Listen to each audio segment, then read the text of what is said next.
Hey, how's it going, everyone? This is PD Proudlock to do a preview of the game on Monday between Burnley against Newcastle United. 8 o'clock kick-off down at Turf Moor. And joining me on this preview, first time he's appeared on my channel, is Dan. Thank you for coming on, man. Oh, you're welcome.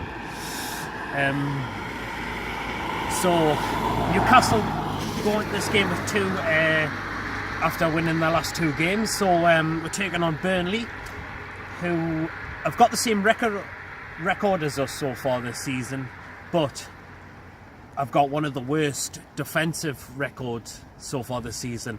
Do you think we can use that as an advantage, Dan? I think the difference with this game is that we're away. Our last 2 wins were at home. After the 2 goals against Bournemouth, I think Rondon will be full of confidence. Good booster to go with the goal scorer. But you can never count Burnley out. I mean, they've changed a lot since last season. Of course, last season they were rock solid defence. This year they have been a bit shaky, of course at the start trying to qualify for Europe, but you can't count them out really. True, a lot of people think it's like down to Europa League that's made them struggle this season. Do you think that is the case, or do you think they didn't strengthen enough in the summer transfer market? I think it's a bit of both really. I mean, I think at the start of the season they were focused on going through Europe. It was their first European campaign in a very long time. So I think Sean Dyche really want them to qualify for Europe. Unfortunately, of course, they didn't. So now they're main focused on the Premier League. Of course, this year they're not going to get to Europe. They've gone way downhill. Of course, last few performances they have been a bit rocky. 4-2 West Ham. They were quite shocking that game. But like I said, can't count them out. Did get a draw in the last game actually. Do you think we can make it 3 out of 3? I bloody hope so. But you know, never count out Newcastle. I mean, like I said, the 2 wins were at home, and this is an away game. It's a lot different, you know. We're away from our fans, but of course we do have the fans who. Well, many loyal fans who go out and travel the games, you know.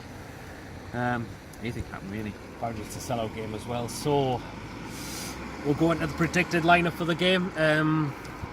Goalkeeper, and we'll talk about. I'll go into the predicted lineup, and I'll get Dan's comments of if he agrees with the team I'll go with. So in goal, Dubravka in goal. Well, obviously, I mean, he's been solid this season as well, just like he was when he had his loan spell.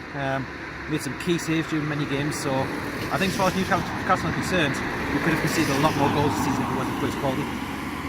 Right back, stick with Yedlin. Oh, definitely got to go with Yedlin. He's been one of our players of the season so far. He's been key. He's had many good performances. One thing I do have to point out was the own goal against Chelsea. He was very unlucky with that. There's nothing he can do, but of course he did supply the great cross to Hosslu's goal. The only thing that lets Yedlin down, I think, particularly with is mostly his crossing, and he can get caught out defensive wise, but he's better than Manquillo any other day. Now, centre backs, if he's fit, do you stick Lascelles back in, or do you still keep with Fabian Shaw? That's a good question. I mean, we'd obviously want to go to Lascelles. He is the skipper. Yes, because I think he's not going to drop his captain, I would say. So I think you will. If Lascelles is there, I think you'll put Lascelles in there. The other centre back, it's got to be Fernandes, who's been really solid this season. Good bargain buy from Swansea, hasn't it been?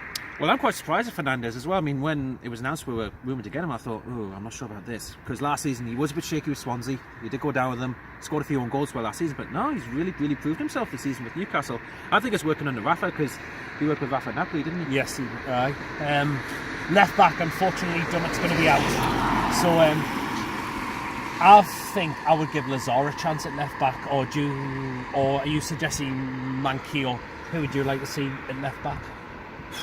Well, yeah, I did watch the game with Wales, and unfortunately Dummett did go off injured, which is unfortunate really.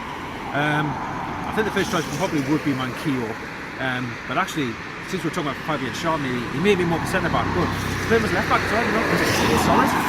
Maybe, but I said I'd maybe give Lazar maybe a chance, maybe after Lazar, because he has been out on loan, but Rafa's not really played him a lot of the time, so.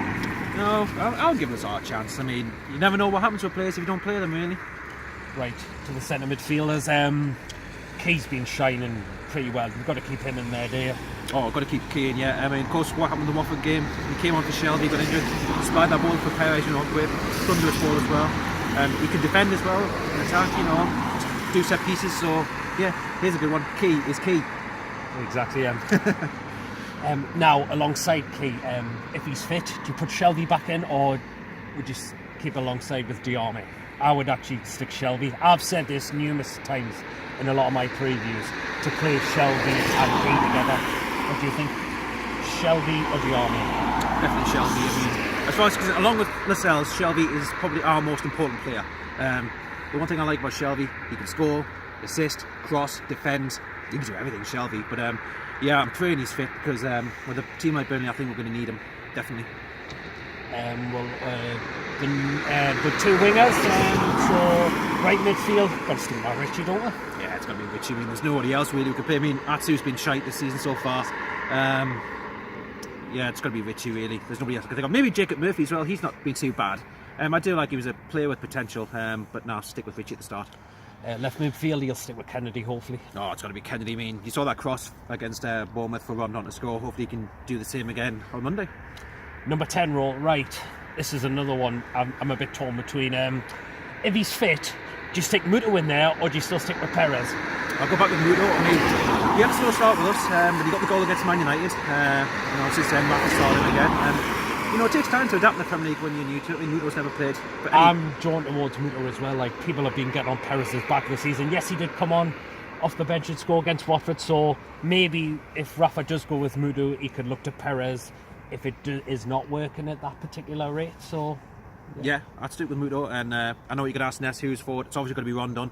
He scored the 2 goals against Bournemouth. Yeah. I think his confidence will be well up now. So yes, Rondon's going to be the main striker after getting the 2 goals. So what's your score prediction for Monday night then? It's a tough one, but being away from home, I would happily take a draw. But it'd be good to get 3 wins on the bounce, get rid of some points, because I think after today's results we're about 14th or something now. Yeah, we've still kept our same place because of the other results. So if we can win Burnley, and of course we've got West Ham and Huddersfield coming up, 2 key games where it's not impossible to get points. So if we can win here, that's 9 points on the bounce.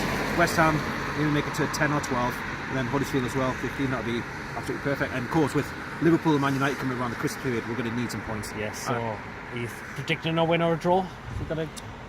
Any particular score prediction? I'm going to go for 1-1 draw. I think it's going to be tough away from home. I'm going to say we're going to win this game 2-1. So that is the preview done for the game. Thank you for watching. Give me a like, comment on what you think will happen on Monday night, and also if you're new and haven't checked me out on my channel before, please hit that subscribe button. Thank you so much, Dan, for coming on, and I shall see you all later. Hope you're having a good weekend. Bring on Monday night.